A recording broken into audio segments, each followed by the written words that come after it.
სამართლებრივი ბრძოლა, ხო, სამართლებრივი ბრძოლა შეიძლება გაიწყოს როდოს არის რამოდენიმე გზა.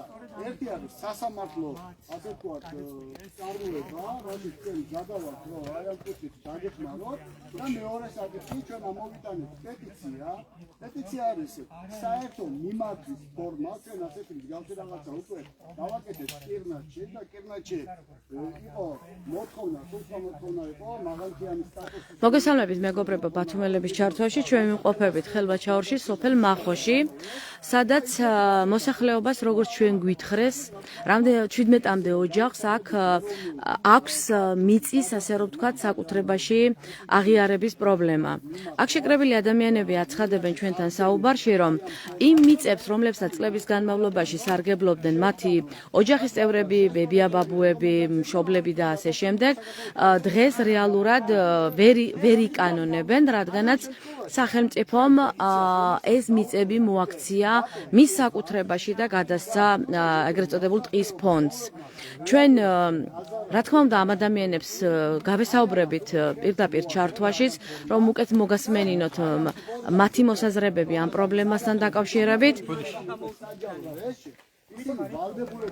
დღეს ადგილზე ლელოს წარმომადგენლებიც იმყოფებიან, ისინი ესაუბრებიან მათ ამ პრობლემებთან დაკავშირებით, თუმცა ჩვენ შესაძლებლობა მოგვეცემა თუ არა, მაშინვე გავესაუბრებით ამ ადამიანებს და ბუნებრივია ისინი ისაუბრებენ იმასთან დაკავშირებით, თუ როგორ გადაიფორმა, ასე რომ ვთქვათ, სახელმწიფომ მათ სარგებლობაში არსებული მიწის ნაკვეთები და როგორ გადასცა ის ტყის ფონდს. აქ სოფელში მცხოვრები ადამიანები ჩვენთან საუბარში აცხადებდნენ, რომ რა აზრი აქვს სოფელში ცხოვრებას, თუ მათ არ ექნებათ მიწა. და ბუნებრივია საუბრობენ იმ პრობლემაზე, რამაც გამოიწვია ეს პრობლემები. ჩვენ შევეცდებით, რომ გავესაუბროთ აქ მყოფ ადამიანებს. გამარჯობათ, ბათუმელების ჩართვაში ხართ, თქვენი სახელი როგორ მოგმართოთ? ბატონო გენადი, გვინდა რომ ჩვენს მაყურებელს აუხსნათ, რა ტიპის პრობლემა წარმოიშვა საკუთრებასთან დაკავშირებით ამ სოფელში, როგორც ვიცით, თქვენც ჩამოგაჭრათ, ხო, სახელმწიფომ მიწის გარკვეული თლიანად წაიღო რა მიწასაც თქვენ სარგებლობდით? რამდენი ჰექტარი ან რამდენი კვადრატი რო გვითხრათ და როგორ მოხდა ეს? ანუ როგორ რის საფუძველზე წაიღო სახელმწიფომ თქვენი საკუთრება?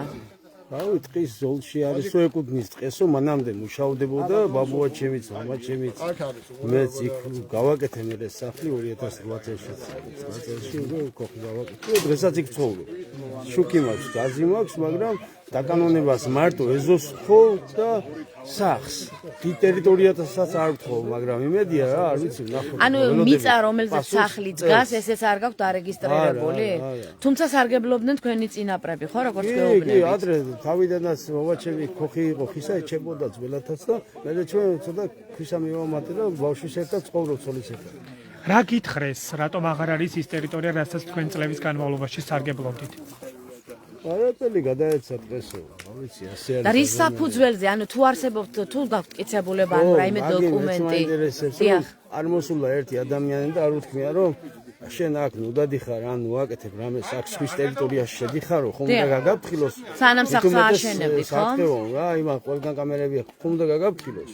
არავის არ გაუფრთხილებია არც ერთ წელს რა ცხოვრებაში. ანუ სახლი ისეა ააშენეთ, რომ არავინ არ მოსულა სახელმწიფო უწყების წარმომადგენელი და არ უთქვამს, რომ თქვათ სახელმწიფო მიწაზე უნებართოდ რატომ აშენებთ? რამდენი ხნის განმავლობაში შენდებოდა ეს სახლი? სახლა დიდი დუალეცი არ მაქვს, ნუ მესმის. ორი ოთახი მაქვს გაკეთებული და აი გავაკეთე მალე, მაგრამ რომ არის, მაშინაც არ მოსულა, რომ აქ თქვენ რო გააკეთეთ არ შეიძლება და უნდა იყოს პრობლემა ან მოგვარებადი ან არ უნდა მოგვარდეს, მაგრამ იმე არ მოსულა. ახლა რას გეუბნებათ სახელმწიფო? ახლა ამ ეტაპზე იმედი არის, რომ გაფორმდება, მაგრამ იმედს ვინ გაძლევთ, სახელმწიფო გაძლევთ? სატყეოში განცხადება დაუწერე და თხოვე რომ გზამინდა და სახლი მარტო გაფორმება მე მეც აღარ გეუბნები დიდ მიწას და ხო, მაგრამ მარტო გზა და სახლი გეყოფათ რომ იარსებოთ. ხო, ახლა მე მაგი მომწონდა მეც აღარ ანუ იმაზეს თანახმა ხართ ოღონდ დაგიბრუნონ? ვიცხოვრო და ვიარსებო და როგორ იარსებთ მარტო სახლით დაგზით თუ მიწა არ გექნებათ? კასიკები. მაგი მაინც გააკეთონ, მაგიზად მაყოფილი ვართ. და რამდენი თქვენ მითხარით რაღაც ჰექტარი მიისაკუთრა ხო ამ შემთხვევაში სახელმწიფო? არა, მასე, რამდენი? მთლიანი ტყე რა, რამოდენიმე 1000 კვადრატი, მაგრამ მე ვთხოვდი 1000 კვადრატს გაფორმებას და დღესაც მაგას ველოდები. ანუ 1000 კვადრატი აქვს წაღებული ტყის ფონდს. აი 1000 კი არა, ყველა მთლიანი. ყველა, რამდენი გამოდის თვლიანად? მთლიანად გექტრობით არის. ჰექტრობით არის წაღებული და თქვენ უკვე თანახმა ხართ რომ მხოლოდ გზა და სახლი მაინც დაგიტოვონ? ეს არის თქო, ის ჩემი ძმებისა არის, ბიძაშვილისა არის. ბიძაშვილისა არის, ეგ სხვა არის. და რატომ მოხდა ეს თავის დროზე არ იყო ან დაუშვათ საზღვრები გამიჯნული თუ რის საფუძველზე მოვიდა და არანაირი საზღვარი არ ყოფილა ძველიდან. ახლა აღარ არიან ცოცხლები. დიდი ხნის წინაც აგრეთვე ცოტა ასაკიანი ხალხი ვინც არიან, უკვე იციან. თემან ბაბუი, ოსკა ბაბუი, ხუშეთ ბაბუი, იცოდით რომ ბაბუაჩემი და იგენი ამუშავებდა ძველები. წინაპარი რა. და დიდი ხნის სარგებლობაში მაშინ ხომ მოხდა ვინც სარგებლობდა სახელმწიფო მიწას საყოველთაო აღიარება რო დაიწყეს იმ მიწების წინა ხელისუფლების დროს ხო დაიწყეს 2007 წელი იყო თუ არ ვცდები, როდესაც სახელმწიფო მიწას სარგებლობდნენ ადამიანები დიდი ხნით, დაიწყო საკრებულოებმა აღიარების კომისია ხო შეიქმნა.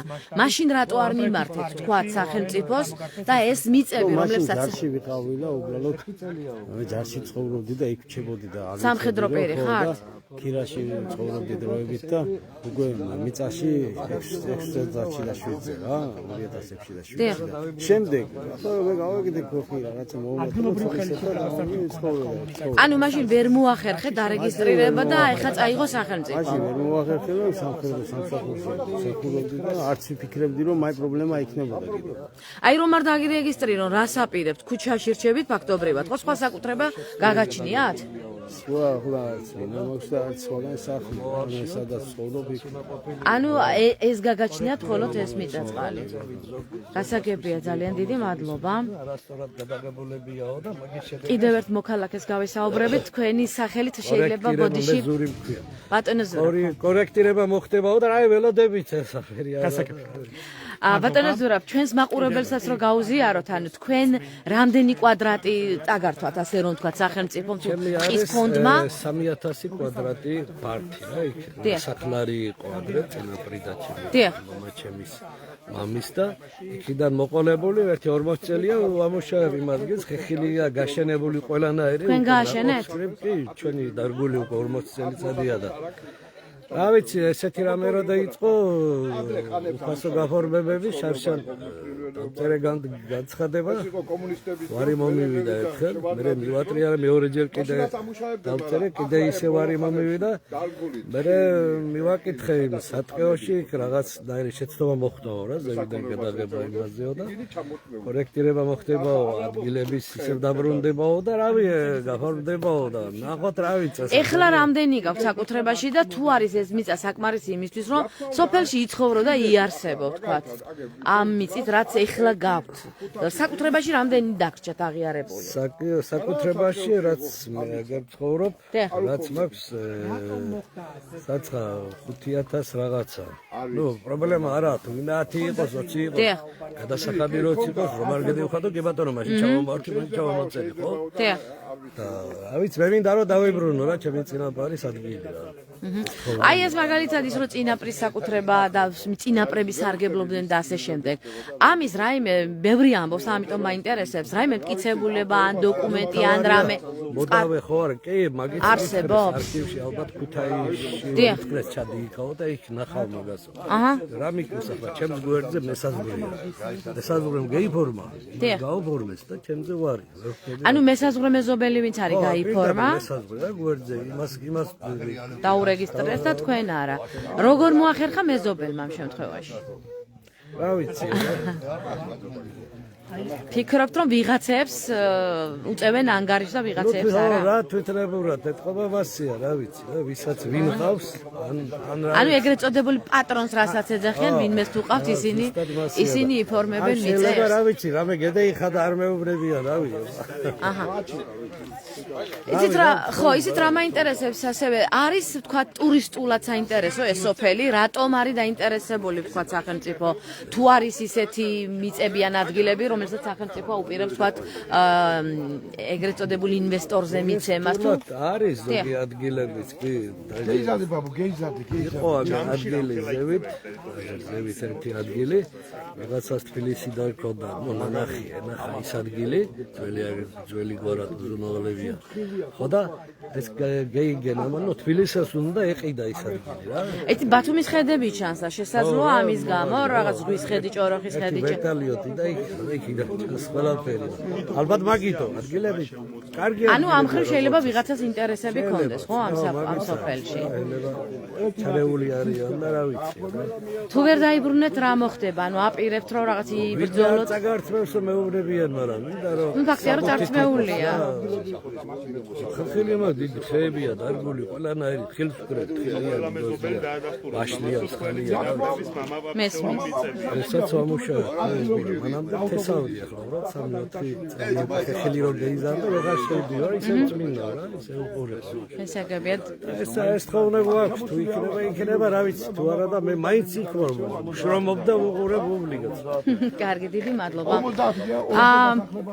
მოგესალმებით ბათუმელების პირდაპირ ჩართვაში ხარ თქვენი სახელი როგორ მოგმართოთ დავით დავითაშვილი ბატონო დავით რო გვითხრათ მე როგორც ვიცი მინიმუმ 17 ოჯახს აქვს ხო პრობლემა რომელთა საკუთრებას ეძახიან ხო თვითონ მიწებს რომლებიც სარგებლობდნენ დღეს არის სახელმწიფოს საკუთრებაში ასე სარგებლობდნენ იმიტომ ეს სამართლებრივად მოხდა სამართლიანად მოხდა თქვენი აზრით თუ რა როგორ მოხდა რომ არა სამართალი იმიტომ რომ მამაჩემი ორჯერ გადასახლებაში იყო 53 წლიდან რომ ჩამევიდა საყანე ადგილები იყო დიახ მესაქონლეობას მისდევდნენ მეფრინველობას მისდევდნენ ყანები ქონდათ ესავდნენ მე რომ აღარ ეს აგერა ბოლო წლებში თხილები დააგეს მაგრამ ისიც არ მიცეს გასაფორმებლად ანუ ის მიწები რომლებსაც ამუშავებდნენ თქვენი ბაბუა თუ ბებია თუ მამა მე მახსოვს მე დღეს არის სახელმწიფო საკუთრება 63 წლისაა 60-იან წლებში დაბადებული მახსოვს რომ ამუშავებდნენ აი როგორ რის გამო ვერ ხდება ვთქვათ იმ მიწების დროულად აღიარება ან ვერ მოხდა რომელსაც აი თქვენი წინაპრები ამუშავებდნენ და თქვენ მიიჩნევთ რომ მამაპაპისეული მიწებია ხო რამ შეუშალა აქამდე ხელი ამ მიწების დარეგისტრირებას არ ვიცი თავრობის ბრალია, არ ვიცი რაის ბრალია, არ ვერ ხვდები. ხო დავეღო მაგია, სატყევი მითვისა, იმიტომ ეს ჩვენი მეტყევე რომა იმას რომ გითხევ, ჩემი ბრალი არაო. ზევიდანო გადაღებულია რასაც, სპუტნიკით გადაღებულია და იმან გადაიღო გასაგებია, მაგრამ საზღვრებს ხო რომელი მიწა ვისია? შემდეგ ხო სახელმწიფო განსაზღვრავს ამას ხო? საკუთრების საფუძველზე. ადრე კოლექტივი იყო, მაშინ ხმარობდნენ. ხალხს ჰქონდა ყანებს ესავდნენ, ყველაფერს აკეთებდნენ, მაგრამ აი მაშინ საყოველთაო რეგისტრაცია რო დაიწყო მიწების, თქვა თვითნებურად დაკავებული მიწებისაც კი. მაშინ რატომ ვერ მოხერხდა აი თქვენი ეგრეთ წოდებული მამაპაპისეული მიწების გადაფორმება, ხო? მაშინ რამ შეგიშალათ ხელი? მაშინ იყო четверть უძახდი 2500 მეტროს საგამი დამოსომავდნენ. გარეთ იმას არ უზომავდნენ. კოლექტივის დროს. ანუ მხოლოდ სასოფლო სამეურნეო დანიშნულება რასაც ქონდა. დანარჩენი საყანე ადგილები როცა ისწრებოდა სოფელს ქონდა ფერმები. ფერმაში მიქონდეს სილოსად, სიმინდი, რა ვიცი მე ჩალას ვძახით იმას აბარებდნენ კოლექტივში. ხო. აი ახლა თქვენ რამდენი დაკარგეთ, რამდენი კვადრატი? აი მაგ დაკარგული 1 ჰექტარი ადგილი. ახლა რა გაქვთ მიწაზე, რამე დათესილი გაქვთ? ახლა დათესილი არ გვაქვს, მაგრამ სულ არის თხილი და იგი ბაღია გაშენებული. ბაღია, ხეხილის ბაღი. ბაღი და ხეხილის ბაღია გაშენებული. და როგორ აპირებთ ან ბრძოლა სამართლებრივად თუ საკრებულოს მერიას ვინმეს მიმართეთ შეიტანეთ და კი შეტანილი გვაქვს, მაგრამ არ ვიცი. რამდენი ხნის წინ? იქნება აი 4 წელია შეტანილი. 4 წელია არ განუხილავთ ეს საკითხი. რატომ აჭიანურებენ თქვენი აზრით? არ ვიცი. თუ არა და მე ყოველთვის 4 წელიწადში არჩევნებზე მივოდი, ვაძლევდი ისე ამ თავრობას, მე რა ვიცი, ვისაც დღევანდელ დროს. რატო აძლევდით? მაგის მოლოდინით რო ხო, დაგირეგისტრირებთ? და მაგის მოლოდინით თუ არა. ახლა აწი არ ახლა მიცემ. მოლოდინი არა, აწი მაგის მოლოდინი არ ვიქნებ. გასაგებია. 17 ოჯახს აქვს პრობლემა, აი დღეს სად არიან ეს ოჯახები, თქვა, ვერ მოახერხეს უფრო მეტმა მოსვლა თუ არა, იციან, ზოგმა ვერ მოახერხა, ზოგმა იცის, ზოგი მოდის და დროის ფაქტორია და. ტურისტულად საინტერესოა ეს სოფელი, ანუ ასე რომ ვთქვათ, ხელისუფლებას აქვს ინტერესი ამ მიწებზე თუ რატომ აჭიანურებს ვთქვათ ამ მიწების თქვენთვის დაბრუნებას? მაგას მართლა არ ვიცი. გასაგებია. კარგი, ძალიან დიდი მადლობა. ბათუმელების ლაივს ვინც ახლა შემოუერთით, მეგობრებო, შეგახსენებთ, რომ ჩვენ მივყოფებით სოფელ მახოში, სადაც დაახლოებით 17 ოჯახი საუბრობს მიწის რეგისტრაციის პრობლემაზე. ისინი აცხადებენ, რომ მათ საკუთრებაში წლების განმავლობაში სარგებლობაში არსებულ მიწებს ვერ ირეგისტრირებენ და მათი მიწები მოაქცია სახელმწიფომ თავის საზღვრებში. გადაგზავნა რაიონის სატყეო დეპარტამენტში იქ განიხილეს და ჩვენ მოგწია პასუხი რომ თქვენი განცხადება შევისწავლეთ, გადავაგზავნეთ ხელმძღვანელის სატყეო დეპარტამენტში, საიდანაც მივიღეთ პასუხი რომ წარმოადგინონ ფერმერებმა მიწის სიტუაციური ნახაზები, ჩვენ მას შევისწავლით და კერძო საკუთრებაში გადავწყვეტ. რა გააკეთა მე ხელვაჩაურის მერიამ თქვენი მიმართვის შემდგომ? გეტყვით, მე ჩვენ წავედით, გავაკეთეთ მიწის სიტუაციური ნახაზები, წარმოადგინეს სატყეო დეპარტამენტში რაიონის და ვითხრეს რომ ეს მიწები გაფორმდა 2016 წელს, ამიტომ 10 წლის შემდეგ 26 წელს მოხდება მისი კომისიური წესით შესწავლა და დაგიბრუნეთ ამდენ. მართლაც იყვნენ, ამოვიდნენ, ნახეს რომ გაშენებული ბაღები იყო, შეისწავლეს და შემდეგ სატყეოდან მოგწერეს მიზანს შეუწოდია თქვენი მოთხოვნის დაკმაყოფილება. რა მოხდა ამ შემთხვევაში? ხო, რატომ არ ახსნეს? არა. თქვენ რას ფიქრობთ, რატომ მიიჩნიეს შემდეგ? უარი რატომ მიიღეთ? უარი მივიღეთ ალბათ რომ სატყეო ფონდი გაზარდეს. სატყეო ფონდი გაზარდეს ხელოვნურად და ალბათ რაღაცა სარგებლები ქონდა. კეთილი. და ინტერესი რა არის ამ შემთხვევაში სახელმწიფოსი, ეს მიწები რისთვის ჭირდება? გავიგეთ რომ სახელმწიფო საკუთრებას ზრდიან, მაგრამ მოქალაქეს რომ ართმევენ, ამაში რა არის სახელმწიფო? მოქალაქეს რომ ართმევენ, ერთ რამეს გეტყვი. დიახ. კომუნისტების დროს ჩემ ბაბუებს 120 ჰექტარი მიწა აართვეს და ვინც არ მიწა დახვრიტეს და 17 ოჯახი გაიქცა თავშუშვე. დიახ. ეხლა ამ დროს დემოკრატიული პროცესში ასეთი რამე არ უნდა მოხდეს. უნდა მოხდეს ფერმერებთან შეთანხმება. და ადგილზე საკითხის შესწავლა. ამის შემდეგ არ მოხდება ასეთი პრობლემა საეჭვო და საფიქრალი და პრობლემა. თქვენი სახელი შემახსენეთ? სულხან. ბატონო სულხან, თქვენი მიწის რა ნაკვეთია, რა მოცულობაა წაღებული ფონდში? არის 2000 კვადრატი, სადაც კაკლის ხეივანი მაქვს გაშენებული 1991 წლიდან. შემოღობილი. ой, რას ამბობ, ძალიან დიდი იქნება ალბათ, ხო? დიდი ხეები არის და შემოღობილი. და წაიღო მთლიანად სახელმწიფო. მთლიანად წაიღო ერთი წარმოსულა არავინ და არ უთქვამს, რომ შეიძლება უჭირს სატყეოთა შენი დახმარება უნდა და დავეხმარებოდი, ნაწილს მივცემდი და ნაწილს დავიტოვებდი. ახლა მთლიანად ხილაღები მთლიანად მიაქვს. კი, მაგრამ ამ კაკლის ხეებს რომ აშენებდით და სარგებლობდით, ამას ხომ ხედავდა რა? მერია, საკრებულო თუ ვინც არის, არიცოდნენ რომ სარგებლობაში ჰქონდათ ეს მიწები? რატომ ახლა გაახსენდათ რომ სახელმწიფო მიწაა და უნდა წაეღოთ? რომ მქონდა მე ეს კაკლის ხეივანი, ყველა მიცოდა. დიახ. განსაკუთრებით იცოდნენ სოფლის გამგებელმაც, მეტყევემაც. არ ვიცი, ალბათ ადგენეს რომ ასეთი ტყეა გაშენებული და მივუერთოთ სატყეოს. მე ახლა ასე ვთქვათ, რამდენად არსებობს? ვარაუდობ, მაგრამ მათ გარეშე ეს მიწები სატყეო ფონდში არ შევიდოდა. თუ გაქვთ იმის ეჭვიან მოლოდინი, რომ შეიძლება ეს თქვენი გაშენებული ტყეები ვიღაცის საკუთრებაში აღმოჩნდეს ხვალან ზეგ. შეუძლიათ რომ შეიძლება გაყიდოს ეს სახელმწიფო? თავისთავად ერთ რამეს გეტყვი. დიახ. ფინანსთა და ეკონომიკის სამინისტრომ ცარკეული ტერიტორიები წაიღო. ახლა სატყეომ წაიღო. როცა ეს სატყეო ფონდში წარმოადგენს, სრული უფლება აქვს გასცეს იჯარით და სრული უფლება აქვს ასარგებლოს მოსახლეობას. არა, თუ სახელმწიფო საკუთრება იქნება, თავისთავად სახელმწიფო განკარგავს, მაგრამ შეიძლება რომ მიზანი იყოს ის, რომ ისეთ ადამიანების ხელში გადავიდეს ეს საკუთრებაში, ვისაც გავლენა აქვს, თქვათ, ხელისუფლებაში. სხვა ინტერესები აქვს. მე ახლა მაგ იუსტიციის სამინისტროში არ მუშაობ და მაგ კედო სისტემაში, ასე ვთქვათ, სამსახურებში არ ვარ და ცოტა ჩემიდან შორსა ეს აზრი გაგებით რომ მე მაგას ეპირად ვერ ვაგეთებ. მოლოდინი თუ გაქვთ რომ დაიბრუნებთ თქვენი კაკლის ბაღს? მე ამ ჯერავს რომ ხელისუფლება თუ დაინტერესდება ფერმერების ბედით ნამდვილად თუ არ დაინტერესდა? თუ არ დაინტერესდა ასე დაჩი. შეგუებით დაკარგვას. ახლა ერთ რამეს გეტყვი. თავზევი ძალა არა. გამიგე, მაგრამ ხელისუფლება დაკარგავს იმ დობას ხალხში, რაც დღეს გააჩნია. და თანდათანობით ოპოზიციური ძალები გაიზრდება. და ხოიცი ნაპერწკლიდან ალი ჩნდებაო. თუ უნდა ნაპერწკლიდან ალი გაჩნდეს, ცეცხლი გაჩნდეს და იმ ცეცხლში ყველა დევწვათ ერთად. იმას ჯობია რომ ეს ნაპერწკალი ძოზე ჩავაქროთ და საქმე გავაკეთოთ კეთილ წინაშე. გასაგებია მესმის. დიდი მადლობა რომ გაგვიზიარეთ თქვენი მოსაზრება. კიდევ შევეცდებით რომ სხვა მოქალაქესაც გავესაუბროთ.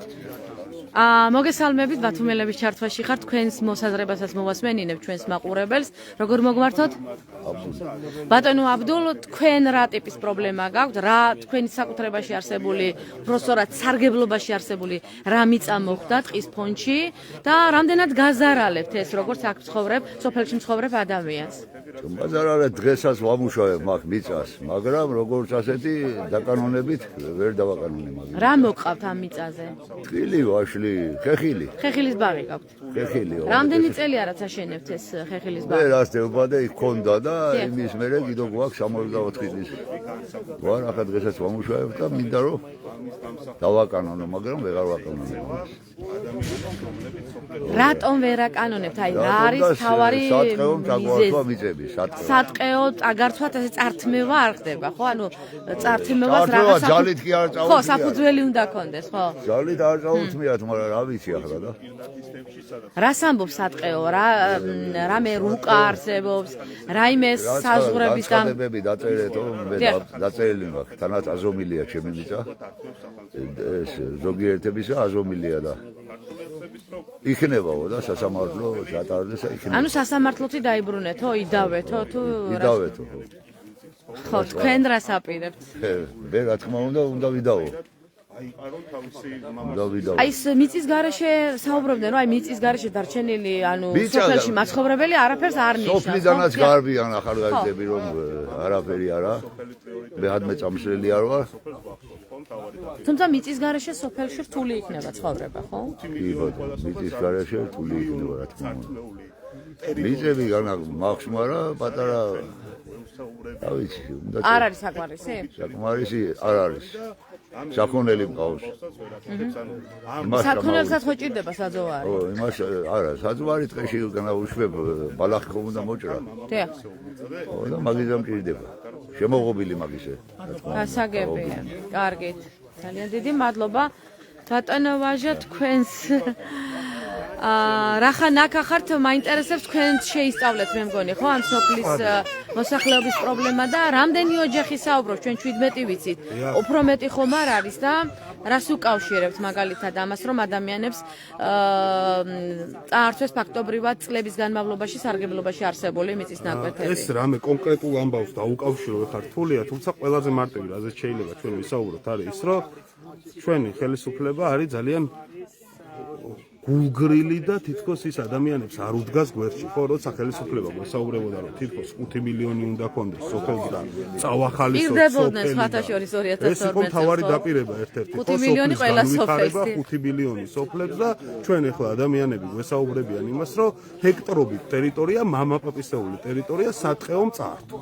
და ეხლა ეს დახმარებაა თუ ამ ხალხზე რაღაცნაირად განვითარებაზე ელემენტარულზე ხელშეშლა მაყურებელმა თავად განსაჯეს. ხო, ძალიან რთული ამბავია, მიუხედავად იმისა, რომ 17 ოჯახზე საუბარი, საკმაოდ დიდი ტერიტორიაა, პროცედურები ამ ხალხს რაღაცნაირად მოახერხეს, რომ ეს პროცედურული ამბები მუნიციპალიტეტს თუ მათ შორის აჭარის მთავრობას მიმართეს, მათ შორის განცხადებებიც დააკეთეს, თუმცა ამ რა ინტერესი შეიძლება გქონდეს სახელმწიფოს, რომ გაზარდოს სოფელში მისი საკუთრება, მაშინ როცა პირიქით გლეხის საკუთრება უნდა იყოს, ხო, უფრო უზრუნველყოფილი. გლეხს აკავებს მიწა, ხო, სოფელში და სახელმწიფო რატომ იზრდის თავის ფონდში? ამ ამბავში არაფერი არ არის რაციონალური. მათი მხრიდან უბრალოდ მოხდა ამის შემოსაზღვრა და ერთი ნაბიჯი არ იდგმება იმის მხრივ, რომ მოსახლეობას რაღაცნაირად დაეხმაროს სახელმწიფო, ხო? ანუ პროცედურებსაც კომისია ამოვიდეს, შეისწავლოს, მოქალაქეებს გაესაუბროს.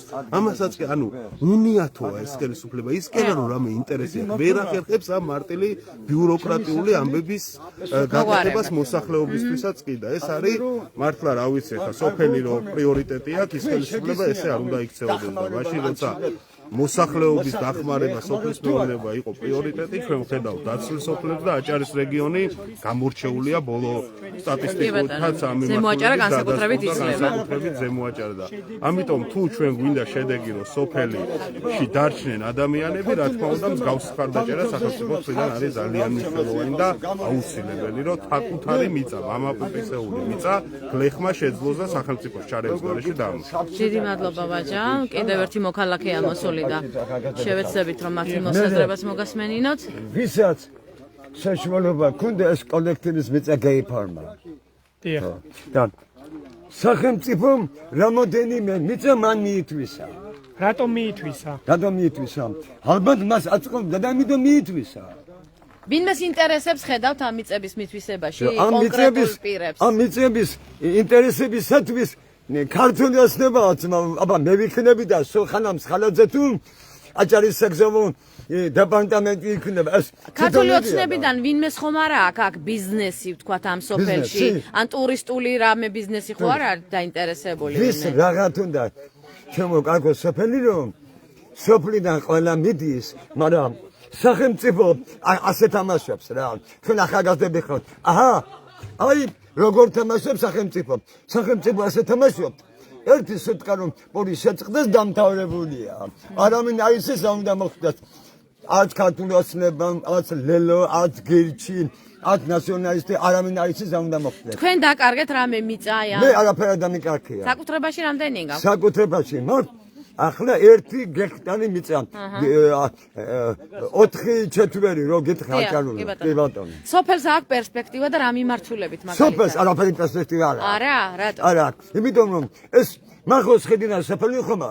დიახ. აი თუ რაღაცას აკეთებ, ბოლომდე უნდა გააკეთო. დიახ. ბოლომდე. რა არ არის გაკეთებული სოფელში დღეს? აი მახოს ხედიდან იწყება შუქი მოდის ცენტრალური, იმიზე და აღარ მოდის. შუქი არ გაქვს სოფელში? არა, შუქი კი არ მაგრამ ასე გზის განათება. აჰა. სახში? სახში კი არის, მაგრამ ბუნებრივი აირი? ბუნებრივი აირი? ბუნებრივი აირი, აქ აირი, აირი, გაზი არის, გაზი არის. გასაგებია. კარგი, ძალიან დიდი მადლობა.